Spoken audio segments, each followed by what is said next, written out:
자, 이와 같은 세겜에서의 특별한 은행은 아브라함과 관련이 있습니다. 왜냐하면 세겜이 아브라함의 도시였기 때문입니다. 기억하시겠습니까? 창세기 12장 5절에서 7절 같이 한번 읽어보겠습니다. 마침내 가나안 땅에 들어갔더라. 아브라함이 그 땅을 지나 세겜 땅 모래 상수리 나무에 이르니 그때에 가나안 사람이 그 땅에 거주하였더라. 여호와께서 아브라함에게 나타나 이르시되 내가 이 땅을 내 자손에게 주리라 하신지라. 자기에게 나타나신 여호와께 그가 그곳에서 제단을 쌓고 아브라함이 하란을 떠나 가나안에 들어왔는데 처음으로 자기가 자리 잡고 장기간 텐트를 친 곳이 어디입니까? 바로 세겜 근처였던 거예요. 왜냐하면 살기가 좋았기 때문에. 그러니까 하나님이 아브라함에게 나타나서 뭐라고 합니까? 이 땅을 내 자손에게 주리라. 그러면 여기서 말하는 이 땅은 당장 눈앞에 보이는 땅이니까 어디 근방입니까? 세겜 근방이거든요. 그리고 아브라함도 세겜 이 땅에서 어떻게 했다고요? 제단을 쌓았다고 하지 않습니까? 그리고 아브라함은 나중에 땅을 구입하는데 그 땅은 어떤 땅입니까? 저 밑에 헤브론에 가서 마침 그때 무슨 일이 벌어집니까? 아내 사라가 죽어버리고 매장지가 필요하니까 헤브론 근처 막벨라 굴을 샀지 않습니까? 하란에 건너온 야곱은 씨름 이후에 이제 본격적으로 아브라함의 후계자답게 아브라함의 삶을 따라 살려고 했던 것입니다. 그래서 아브라함이 롯과 결별했듯이 에서와 결별했고 아브라함이 세겜을 지났듯이 거기서 하나님에게서 땅을 받을 것이라는 약속을 받았듯이 세겜으로 가서 아브라함이 여기서 제단을 쌓았듯이 자기도 제단을 쌓고 나중에 보니 아브라함이 가나안에서 땅을 구입했다네요. 그러니까 나도 땅을 사야지. 그래서 세겜 근처에 땅을 샀던 겁니다. 이렇게 세겜에서 특별한 은행이 아브라함과 깊이 관련이 있는데 아브라함과 무관한 은행이 또 있습니다. 이것은 아브라함과 상관없이 하나님과 야곱 둘 사이의 특별한 이벤트 때문에 생긴 것입니다. 엘 엘로헤 이스라엘이라는 지명입니다. 우리 성경 각 줄을 보시면 하나님, 이스라엘의 하나님 이런 뜻입니다. 지명을 그렇게 지은 거예요. 자기가 제단을 쌓고 지금 내가 구입한 이 땅을 뭐라고 했다고요? 엘 엘로헤 이스라엘. 하나님, 이스라엘의 하나님 그 뜻을 담아서 이렇게 지은 겁니다. 왜 이렇게 지었느냐? 여러분 뭔가 떠오르는 것이 있겠죠? 야곱이 집을 떠나 하란으로 가는 도중 창세기 28장에서 하나님과 처음 만났을 때의 일입니다. 같이 한번 읽어보겠습니다. 야곱이 서원하여 이르되 하나님이 나와 함께 계셔서 내가 가는 이 길에서 나를 지키시고 먹을 떡과 입을 옷을 주시어 내가 평안히 아버지 집으로 돌아가게 하시오면 여호와께서 나의 하나님이 되실 것이요 내가 기둥으로 세운 이 돌이 하나님의 집이 될 것이요 하나님께서 내게 주신 모든 것에서 10분의 1을 내가 반드시 하나님께 드리겠나이다 하였더라. 야곱의 서원 조건에 이어서 야곱 내가 이렇게 하겠다고 맹세를 했습니다. 첫 번째, 여호와께서 내 하나님이 될 것이요. 두 번째, 여호와께서 하나님의 집을 세우겠다. 세 번째, 11조를 드리겠다. 여러분, 그래서 제가 이 서원 이후에 야곱의 생애를 강해하면서 무엇을 계속 주목했었습니까? 야곱이 여호와 하나님을 할아버지의 하나님, 아버지의 하나님으로 습관적으로 부른다는 것을 제가 계속 지적했었죠. 그리고 하란에서 돌아와서 마하나임에서 기도할 때에도 그때 나의 하나님이라고 부를만 한데도 뭐라고 불렀던 것을 제가 지적했습니까? 할아버지의 하나님, 아버지의 하나님으로 불렀다라는 것을 지적했었죠. 그런데 33장 세겜에서 자기가 제단을 쌓은 거주지를 이제 뭐라고 불렀습니까? 엘 엘로헤 이스라엘.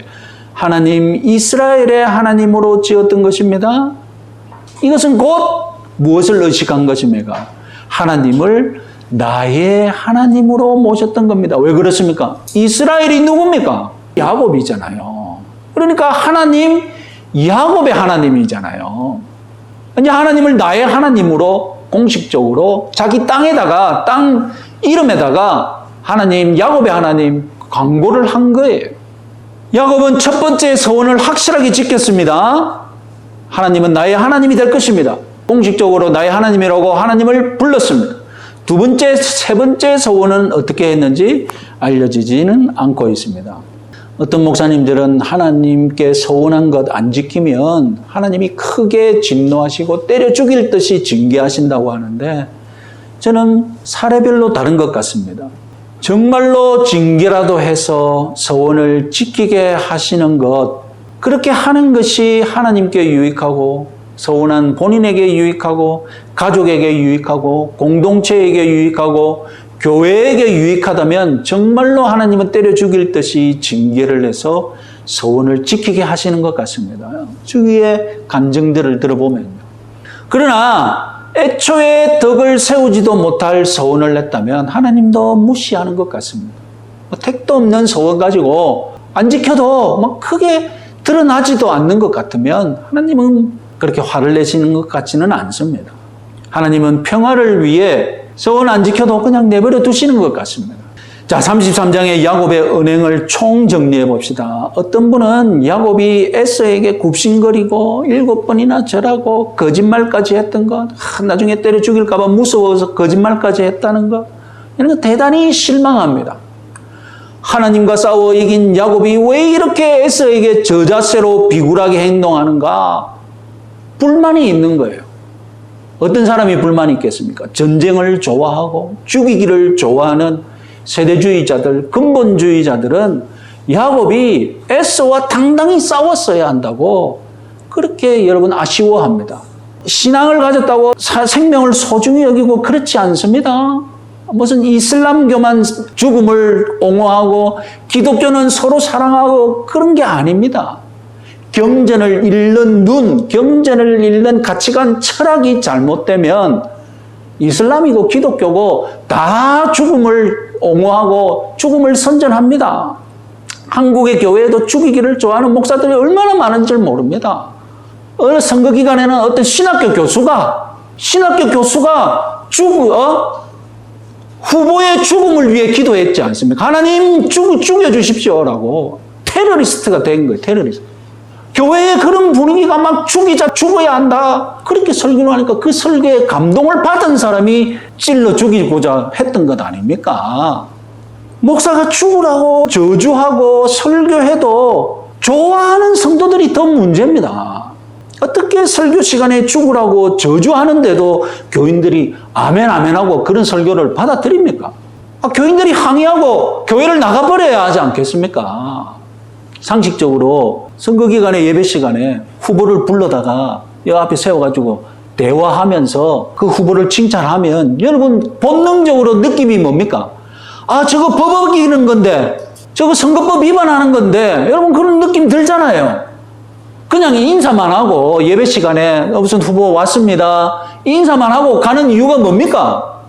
그 사람들을 불러서 앞에서 무슨 대담을 진행하면 이것은 선거법을 위반하는 거고 교회로서는 해서는 안 될 짓이라는 것을 여러분들이 다 알고 있기 때문에 그냥 선거 기간에 오면 강구 시간에만 인사만 해서 인사만 시키잖아요. 그 정도만 다 유지하잖아요. 어떤 당에서 누가 와도 다 그 정도만 하는 것으로 우리가 다 양해하잖아요. 그 정도까지만 하잖아요. 그래서 죽이자는 목사는 후보를 불러다 와가지고 앞에서 대담을 하면서 선거운동을 했어요.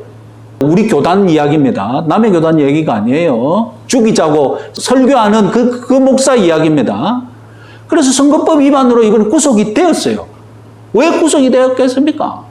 자기는 뜻하다고 하니까, 반성의 기미가 없으니까. 그랬더니 우리 교단 총회장이 이 개인의 위법사항을 마치 복음을 핍박하는 것처럼, 교회를 핍박하는 것처럼, 이 사람이 무슨 복음을 전했는데, 설교 시간에 복음을 전한 사람은 이 사람이 핍박을 받았습니까? 선거법이라는 실정법을 위반했잖아요. 개인의 일탈인 거예요. 한 이상한 목사가 범죄를 했고, 그래서 법원이 구속영장을 허락했고, 법원의 지휘하에 이 사람이 구속당했어요. 그런데 무슨 총회장이 나서서 우리 복음을 핍박한다면서 무슨 복음을 전했다고. 또라이들이 다 돌아서 저주의 복음을 옹호하고 있고, 사랑의 기독교라면서 사랑제일교회, 세계례교회, 여러분 유튜브에서 예배 드리는 장면 한번 보세요. 그 사람들이 다 공산주의처럼 예배 드립니다. 공산주의 막 욕하면서 대한민국에서 가장 공산주의스럽게 예배 드리는 데가 거기입니다. 목사가 막 불러가지고 엎드려 빠져 시키고, 그러면 나와서 엎드려 빠져 하고, 교회에서 일어나는 일이라니까요. 그 공산당스럽지 않습니까? 예? 예배 시간에 구호 외치고 그러면 막 죽어라 하면 같이 아멘 죽어라 하고, 완전 공산당 무슨 당원대회 하는 것처럼 목회를 하고 있다니까요. 말은 뭐 공산당 욕하면서 자기들이 제일 공산당스럽다니까. 대한민국에서 제일 공산당스러운 데가 바로 그 태극기 부대들이라니까. 문제는 어디에 있습니까? 차별을 좋아하고 죽이기를 좋아하고 전쟁을 좋아하는 신학. 신학이 어떤 신학이겠습니까?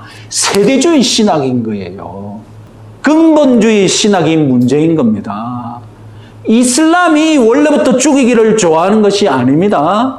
근본주의, 세대주의와 비슷한 가치관을 가지면 이슬람이고 기독교고 뭐고 간에 모든 경전을 다 어떤 방향으로 읽는 겁니까? 차별하는 방향, 죽이는 방향, 전쟁하는 방향으로 딱 곡해해서 해석하는 거예요. 모든 종교가 경전이 있는데 그런 경전을 그런 식으로 해석하는 가치관, 그런 식으로 해석하는 신학이 있다는 겁니다. 지금 한국은 그런 신학이 교회를 휩쓸고 있다는 겁니다. 그 신학이 뭐라고요? 세대주의 신학이고 근본주의 신학이라는 거예요. 장로교 신학이 아닙니다. 자기가 장로교 목사라고 해놓고 세대주의 신학, 근본주의 신학에 따라 성경을 해석하고 태극기 부대로 나아가는 겁니다. 오늘 우리가 에서와 야곱의 관계에서 뭘 배웠습니까? 어떤 교훈이 있습니까? 은혜를 받은 야곱은 에서와 결사항전을 선택하지 않았다는 겁니다. 은혜를 받은 야곱이 그 은혜를 에서에게 나눠줬을 때 에서도 결사항전을 선택하지 않았다는 겁니다. 두 형제는 은혜를 받고 은혜를 나누면서 무엇을 선택했습니까? 그래, 우리가 이제 과거의 상처 다 씻어버리고 잘 지내보자, 화해하자. 다만 야곱이 선택한 건 무엇입니까? 화해는 했지만 같이 사는 건 별개의 문제이니 여기까지 선을 긋자는 것입니다. 두 사람 사이에 무슨 반목이 있습니까, 이제? 없어요. 자, 여기서 다시 우리가 성경으로 돌아왔어요. 그렇다면 씨름을 통해 은혜를 받은 야곱이 더 높은 영성의 수준으로 한없이 발전해 갔느냐? 하나님과의 은혜를 받고 보니 내가 에서 형님과 화해는 해야 되겠는데 그래도 형님과는 살 수 없고 내가 하나님과 더 깊이 살아야 되겠다. 그래서 세겜으로 가서 아브라함의 할아버지의 행동을 따라 했는데, 그럼 여기서 야곱의 신앙이 막 천정부지로 막 올라갔느냐? 또 그런 것은 아닙니다. 자, 여러분 33장에서 5절에서 7절 같이 한번 읽어보겠습니다. 에서가 눈을 들어 여인들과 자식들을 보고 묻되 너와 함께한 이들은 누구냐? 야곱이 이르되 하나님이 주의 종에게 은혜를 주신 자식들이니이다. 그때의 여종들이 그의 자식들과 더불어 나와 절하고 레아도 그의 자식들과 더불어 나와 절하고 그 후에 요셉이 라헬과 더불어 나와 절하니. 자, 32장과 33장에서 학자들은 야곱의 위치가 재밌게 바뀌었다라는 것을 주목합니다. 32장에서 등장인물의 순서, 등장인물이 딱 위치하는 그 포지션을 정리해보면 에서가 있으면 에서 앞에 사절단이 있고 그 뒤에 야복강이 있고 그 뒤에 야곱의 가족이 있고 야곱이 맨 뒤에 있는 것으로 나옵니다. 순서를 이렇게 나열해보면 32장에서는 그렇게 나옵니다. 근데 33장을 보면 순서가 어떻게 되느냐? 에서가 있으면 에서 앞에 야곱이 있고 야곱 뒤에 데리모와 아들들이 있고 그리고 레아와 아들들이 있고 라헬과 요셉이 있고 야복강이 있는 것으로 순서가 이렇게 나옵니다. 여러분 재밌는 게 뭡니까? 가족을 소개하는 순서를 보시면 무엇을 확인할 수 있습니까? 씨름한 후에도 은혜를 받았다고, 내가 라헬만 사랑했던 거 내가 후회해. 내가 모든 아들들을 사랑해야지. 내가 당신을 사랑하지 못한 것 내가 잘못해서 막 후회하고 그랬냐고요? 아닙니다.